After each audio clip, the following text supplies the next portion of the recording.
തിരുവനന്തപുരം ശ്രീപത്മനാഭസ്വാമി ക്ഷേത്രത്തിൽ 6 വർഷത്തിലൊരിക്കൽ നടക്കുന്ന മുറജപം തുടരുകയാണ്. 56 ദിവസം നീണ്ടു നിൽക്കുന്ന മുറജപത്തിന്റെ ഭാഗമായി ക്ഷേത്രത്തിന് പുറത്ത് 4 നടകൾക്ക് മുന്നിലും വേദമണ്ഡപങ്ങളിൽ ജപം ആരംഭിച്ചു.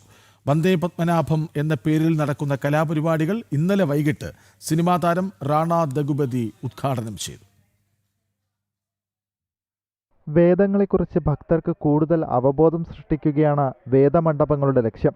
ഇന്നലെ വെളുപ്പിന് 4-ന് വേദമന്ത്രപാരായണത്തോടെ മുറജപം ആരംഭിച്ചു. ക്ഷേത്രത്തിനുള്ളിൽ 4 ചുറ്റും പ്രത്യേക സംഘങ്ങളായി തിരിഞ്ഞാണ് വേദജപം നടക്കുന്നത്. ദിവസേന രാവിലെ 6 മുതൽ 8 വരെയും 9 മുതൽ 11 വരെയുമാണ് ജപം. വൈകിട്ട് 6:30 മുതൽ 7 വരെ പത്മതീർത്ഥക്കുളത്തിൽ ജലജപം നടക്കും. 56 ദിവസം നീണ്ടു നിൽക്കുന്നതാണ് മുറജപ ചടങ്ങ്. രാജ്യത്തിന്റെ ക്ഷേമത്തിനും ഐശ്വര്യത്തിനും വേണ്ടി തിരുവിതാംകൂർ രാജവംശം നൂറ്റാണ്ടുകൾക്ക് മുൻപ് തുടങ്ങിവെച്ചതാണ് മുറജപം. മുറജപത്തിന്റെ ഭാഗമായി ജനുവരി 10 വരെ വൈകിട്ട് 5 മുതൽ രാത്രി 9 വരെ കിഴക്കേ നടയിലും വടക്കേ നടയിലും കലാപരിപാടികൾ നടക്കും. വന്ദേ പത്മനാഭം എന്ന പേരിൽ നടക്കുന്ന കലാപരിപാടികളിൽ രാജ്യത്തെ പ്രശസ്ത കലാകാരന്മാർ പങ്കെടുക്കും. തെന്നിന്ത്യൻ സിനിമാ താരം റാണ ദഗുപതി കലാപരിപാടികൾ ഉദ്ഘാടനം ചെയ്തു.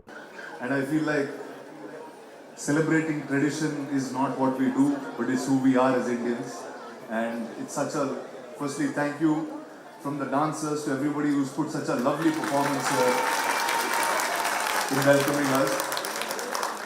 And a big thank you to the entire team that's putting this together at the Padmanabhaswamy Temple, for devotees to be able to come here and celebrate their devotion and love. 48 ദിവസം പത്മതീർത്ഥക്കുളത്തിൽ വൈദ്യുതാലങ്കാരം ഉണ്ടായിരിക്കും.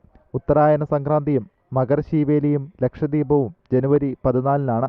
കലാപരിപാടികളുടെ ആദ്യ ദിനമായ ഇന്നലെ mega Thiruvathira അരങ്ങേറി. ജനം, തിരുവനന്തപുരം.